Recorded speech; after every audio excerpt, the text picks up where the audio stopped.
Let's now examine the borehole environment, looking down at a horizontal section of a borehole drilled through a permeable water-bearing formation. Mud filtrate is forced into a permeable formation by the pressure differential between the mud column and the formation. This forms a solid mud cake on the borehole wall. The mud cake usually has a very low permeability, and once formed it reduces further invasion of the mud filtrate. Adjacent to the borehole, most of the original formation water and most of the hydrocarbons, if present, may be flushed away by the filtrate. This zone is known as the flushed zone. Farther from the borehole, the displacement of the formation fluids is gradually less complete, resulting in a transition zone between mud filtrate saturation and original formation fluid saturation. This zone is known as the transition or invaded zone. The extent of the flushed and invaded zones depends on many factors, including the nature of the drilling mud, the formation porosity and permeability, the pressure differential between mud column and formation, and the time since the formation was first drilled. Generally, very porous and permeable formations are seldom deeply invaded. This is because initial rapid invasion causes an impermeable mud cake to quickly develop. Here we see some common symbols used in formation evaluation. The resistivity of the mud is referred to as R sub m. The resistivity of the mud cake as R sub mc. The resistivity of the flushed zone as R sub xo.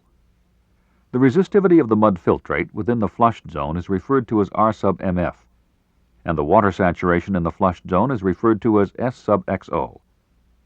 Remember, when using these symbols, the flushed zone is referred to by the subscript xo. The resistivity of the transition zone is referred to as R sub I. In the uninvaded zone, the true formation resistivity is referred to as R sub T. The resistivity of the water is referred to as R sub W, and the saturation of the uninvaded zone is referred to as S sub W. A common case is where a borehole with freshwater mud penetrates a water-bearing permeable formation containing saline formation water. Thus, the resistivity of the mud filtrate, R sub mf, is greater than the formation water resistivity, R sub W. A profile of resistivity outward from the borehole, in this case, shows the presence of mud filtrate, causing a high resistivity in the flushed zone, R sub xo. Resistivity then gradually decreases in the transition zone until it reaches R sub T, the resistivity of the uninvaded zone, which is low due to the presence of saline formation water.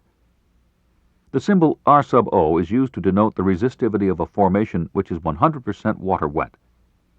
Thus, in this case, R sub T equals R sub O. The resistivities of the mud, R sub M, and the mud cake, R sub MC, are also low compared to the resistivity of the flushed zone. This resistivity profile also assumes freshwater mud, but in this case, the formation is a permeable oil-bearing bed. The resistivity of the flushed zone, R sub XO, is high due to freshwater mud filtrate, as was the case in the previous profile. The invaded zone has a mixture of mud filtrate, formation water, and some residual hydrocarbons. Such a mixture causes high resistivity, in some cases equal to that in the flushed zone.